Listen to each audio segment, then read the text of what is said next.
वालेकुम, this is सहर और आप देख रहे हैं मेरा यूट्यूब चैनल सहर राजपूत व्लॉग्स 1 2 3 4। कल मैंने एक वीडियो बनाई थी तो उसका माशाल्लाह से बड़ा ज़बरदस्त, बहुत ज़बरदस्त किस्म का उसका रिज़ल्ट आया। बहुत से लोगों ने, बहुत सी सिस्टर्स ने मुझे उसका जो है ना बताया कि हम लोगों ने इसको जो है ना वो अप्लाई किया है और बड़ा ही शानदार इसका रिज़ल्ट मिला। और आपको पता है कि ये वाला जो रिजल्ट है ये पॉलर्स में इस तरह से जब वो मिक्स करके कमरे दूसरे कमरे से या साइड पे होके वो इसी तरह से बना के लाती हैं स्किन पॉलिश, और फिर वो जब अप्लाई करती हैं तो वो इतना शानदार रिजल्ट होता है तो वो हज़ारों रुपए इनके ले लेती हैं। और मैंने आपको 100-150 की चीज़, अगर आपके पास मतलब स्किन पॉलिश ऑलरेडी घर में है या ब्लीच घर में पड़ी है तो आपने एक टैबलेट डिस्प्रिन डालनी है और आपका वो शानदार रिजल्ट आपको मिलेगा जो एक दफ़ा लोग चेक करेंगे। तो इसी तरह से आज जो है वो एक मैंने आपको कुछ दिन पहले मैंने एक वीडियो आपको दिखाई थी वैक्स की। तो वो बीन वैक्स मैंने दिखाई थी जो कि गर्म करके हीटर के अंदर तो फिर लगाई जाती है। तो आज मैंने आपको फिंगर वैक्स का रिव्यू देना है। एक तो मैं वो परचेज करके लाई हूँ, मेरी ख़त्म हो गई थी तो मैंने कहा चले अब नहीं लेकर आई हूँ तो मैं अपनी यूट्यूब फैमिली के साथ उसको डिस्कस करती हूँ और आपको दिखाती भी हूँ और उसकी प्राइस भी बताऊंगी। उसके अलावा मैं आपको फिंगर वैक्स आज करना भी दिखाऊंगी और आपको अपनी उन सिस्टर्स को, उनको जो इस फील्ड में न्यू आई हैं और उनको अभी छोटे छोटे स्टेप्स की ज़रूरत है तो उनके लिए ये बहुत ज़बरदस्त किस्म की टिप होने वाली है जो कि आपको बहुत फ़ायदा देगी। और फिंगर वैक्स जो है वो अगर आप पॉलर से करवाते हैं तो बहुत ज़्यादा कॉस्टली हो जाती है, लेकिन अगर आप खुद से ये सीख लें तो आपको काफ़ी ज़्यादा ये मुनासिब में हो जाएगी। जिस तरह अब दुल्हन वगैरह की वैक्स हम करते हैं तो वो हज़ारों रुपया हम लेते हैं, लेकिन अगर वही आपको घर पे करनी आ जाए तो आपके वो हज़ारों रुपए बच सकते हैं। तो लेकिन वो जो है वैक्स तो नहीं मैं आज आपको बता रही, मैं आज आपको जस्ट फिंगर वैक्स बता रही हूँ। ये फिंगर वैक्स कहाँ कहाँ कर सकते हैं, ये आपका अपना है, इसका हाथ चलाने का मेथड है, आप कितना किस तरह से चला सकते हैं, ये किस तरह से आप कर सकते हैं। लेकिन मोस्टली इसको फेस पे किया जाता है क्योंकि फेस एक छोटा एक पार्ट है। इसको अपर लिप पे किया जाता है, चिन एरिया पे किया जाता है, फोरहेड पे किया जाता है, मतलब पूरे फेस पे इसको कर सकते हैं। लेकिन अगर आप इसको ज़्यादा बड़े एरिया पे करें जैसे कि बाजू वगैरह हैं या लेग्स हैं या प्राइवेट पार्ट्स पे, तो ये बहुत ज़्यादा खर्चा हो जाता है। इसलिए फिंगर वैक्स को मोस्टली जो है ना वो छोटे ही एरिया पे किया जाता है ताकि आपका खर्चा कम हो। तो वैसे आपको मैं फिंगर वैक्स करने का तरीका बता देती हूँ। उससे पहले जी मैं आपको बताऊंगी फिंगर वैक्स कौन सी लेनी चाहिए, वो आपकी अपनी मर्जी है। मैंने ये लेमन फ्लेवर में ली है और आपने किसी भी ब्रांड की ले लेनी है फिंगर वैक्स। और वो 300 350 की बोलते हैं तो 250 या बार्गेनिंग करके थोड़ा बहुत आप, या कोई वाकफ है जिनसे आप बहुत ज़्यादा सामान लेते हैं अपने कॉलर का या घर का, तो वो आपको 250 में ये दे देंगे आपको। और ये इतना प्यारा फ्लेवर मुझे लगा, तो इसमें 3-4 फ्लेवर है, एलोवेरा फ्लेवर भी होता है तो मिल्की भी होती है। तो मैंने सारी तकरीबन यूज़ की हुई है क्योंकि काफ़ी टाइम से मैं ये काम कर रही हूँ तो मैंने ये सारी फ्लेवर्स इसके यूज़ किए हैं। फिर भी मेरी आंखों को ये वाली बहुत ज़बरदस्त लग रही थी, क्रिस्टल सी लग रही थी, तो मैंने सोचा कि मैं ये वाली आज लेके जाती हूँ। तो फिर मैंने इसका रिव्यू देना था आपको। आपने ये फिंगर वैक्स जो है ये आपने अपनी छोटी इस वाली फिंगर से आपने लेनी है और इसको लगाने का मेथड और किस तरह से लगानी है और इसके आफ्टर आपने क्या करना है ताकि आपके दाने वगैरह ना निकले। अक्सर लोग कह देते हैं कि हमारे फेस पे दाने निकल आए हैं आफ्टर वैक्स, तो उसका भी एक ये होता है कि या लोशन लगाएं या कोई ट्यूब लगाएं या कुछ भी ऐसा मेथड, वो मैं आपको ज़रूर बताऊंगी। सबसे पहले आपने ये करना है कि आपने कोई भी पाउडर ले लेना है, चाहे वो टेल्कम हो। मैं आपको अपने इस एरिया पे ये बाजू पे करके दिखाऊंगी। आपने कोई भी पाउडर लेकर आपने उसको ये इस तरह से लगा लेना है। उसकी वजह ये होती है या तो गर्मियों में भी ये लगाया जाता है या स्वेटिंग इतनी होती है लोगों के तो वो सही तरह से बाल उनके वो पिक नहीं होते उसे और वो प्लग नहीं होते और वैक्स में आते नहीं है।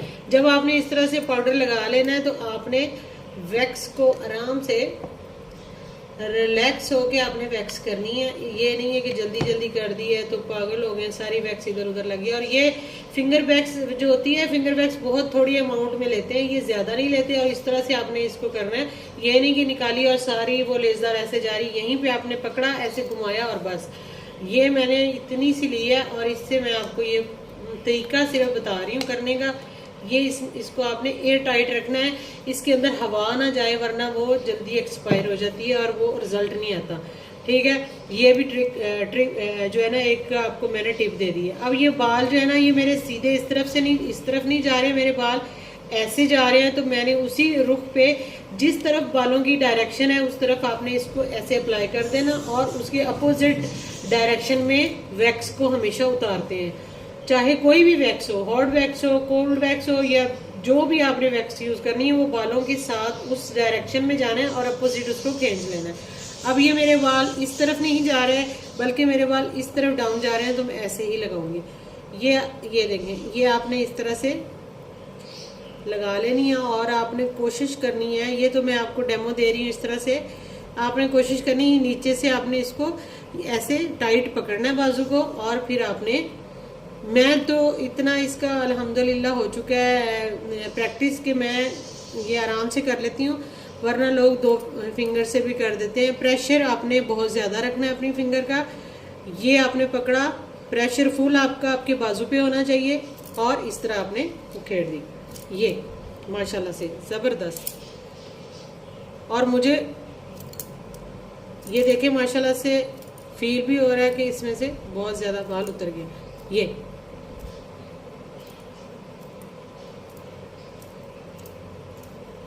सारे बाल इधर से नीट हो चुके हैं। अब जब आपने ये वाला काम कर लिया उसके बाद अपने हाथ की हथेली इस तरह से रखनी है ताकि वो जहाँ से हीट थोड़ी सी निकली है वो ज़रा ठंडा हो जाए। ठीक है, इस तरह से कोई भी आपके पास वैक्स करवाने आता है या अपनी आप खुद कर रहे हैं तो आपने एक इस तरह से हाथ रखना है ताकि सुकून आए, हीट ज़रा कम हो। उसके बाद आपने जो काम करना है वो मैं अब आपको बता रही हूँ। इसके बाद आपने कोई सा भी एक शाइनर ले लेना। शाइनर का एक ड्रॉप आपको मैं दिखाती हूँ। ये इस तरह से शाइनर लेकर आपने इसके ऊपर ऐसे लगा देना है। जो लोग कहते हैं कि जी हमारे वैक्स करने से दाने निकल आए हैं, वो इसके बाद उनको ये मसला नहीं होगा। ये शाइनर लगाया, उसके बाद आपने एक ड्रॉप लेना है सूदिंग लोशन का। ये देखें, सूदिंग लोशन का एक ड्रॉप लिया और ऐसे, ये मैं आपको बड़े एरिया के लिए बता रही हूँ कि इस तरह से आपने ये कर लिया। यहाँ पे मैं गारंटी देती हूँ कि जहाँ वैक्स हुई है कभी आपके दाने नहीं निकलेंगे, कभी आपको इचिंग नहीं होगी। बेशक आप पहली दफ़ा भी ज़िंदगी में करवा रहे हैं, आपको कभी कोई इशू नहीं होगा अगर आप मेरे बताए हुए मेथड से ये काम करेंगे। ये देखें, इस तरह से आपने कर लिया। उसके बाद आपने बस कुछ भी नहीं करना। माशाल्लाह से ये आपकी वैक्स हो चुकी है। और मैं तो ये इतनी प्रैक्टिस है कि लेग्स या मतलब बड़े एरिया से भी बाल उतार रहे हो तो हम ज़्यादा से ज़्यादा 20 मिनट लेते हैं या 15 मिनट और हम वैक्सिंग कर देते हैं।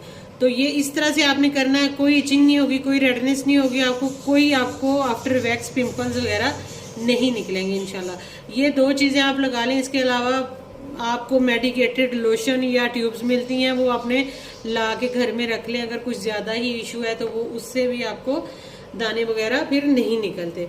ये काम आपने लाजमी करना है वैक्स करते हुए।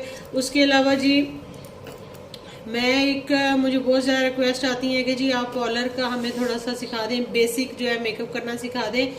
तो मैं अपनी उन सिस्टर से कहना चाहती हूँ कि बहुत जल्द मैं ऐसी वीडियोस लाऊंगी जो कि मुसलसल फिर उसी टॉपिक पे चलेंगे, जिसके अंदर मैं आपको बेसिक जो है ना, जैसे टीनेजर्स हैं या बेसिक जो हाउस वाइफ्स हैं उनको बेसिक चीज़ें नहीं आती, लाइनर कैसे लगाना है या बेस कैसे लगानी है, बेस फट ना जाए या हल्का फुल्का मेकअप वो अपना मतलब किसी भी फंक्शन के लिए कर लें, वो मैं आपको ज़रूर सिखाऊंगी इंशाल्लाह। तो वो वीडियो इंशाल्लाह ज़रूर आएगी। बाकी जी अगर मेरी वीडियो आपको अच्छी लगी हो तो मेरी वीडियो को ज़रूर दूसरों के साथ शेयर किया करें। जिन लोगों को इनकी ज़रूरत है उनके लिए ये इसका फ़ायदा हो जाएगा। और उसके अलावा मेरी वीडियोस को लाइक कर दें और बेल आइकन को ज़रूर प्रेस कर दीजिएगा ताकि मेरी कोई भी वीडियो जो मैं जैसे ही पोस्ट करती हूँ वो सबसे पहले आपके पास आएगी। बेल आइकन का ये फ़ायदा होता है। और इसके अलावा जी मेरे चैनल को सब्सक्राइब कर दें। अगर मेरा चैनल आपको पसंद है या आपको इन्फॉर्मेटिव लगता है तो आप इसको ज़रूर सब्सक्राइब कीजिएगा और दूसरों को भी बताइएगा। और जिन लोगों ने जी मुझे सब्सक्राइब किया हुआ है, बंडल ऑफ थैंक्स, दिल से उनका शुक्रिया। जो मेरी वीडियोस को लाइक करते हैं, कमेंट करते हैं, दिल से मैं उनको थैंक्स बोलती हूँ। बाकी आज की वीडियो इधर ही ख़त्म करेंगे और इसी बात के साथ जो मैं एंड पे करती होती हूँ कि जो बड़ा भाई होता है वो घर की जिम्मेदारी लेता है और बड़ा भाई अक्सर जो है अपनी ख्वाहिशात को ख़त्म कर देता है सिर्फ इसी वजह से कि उसके ऊपर बहुत सारी जिम्मेदारियां होती हैं। वो कभी भी उन चीज़ों को अपनी ज़िंदगी में एंजॉय नहीं कर सकता जैसे कि कोई और लोग करते हैं। बस ये उसकी कुर्बानी होती है बड़े भाई की। तो ये बस एक बात आपसे डिस्कस करनी थी कि बड़ा भाई अक्सर अपनी ख्वाहिशात को दिल में दबा के रखता है।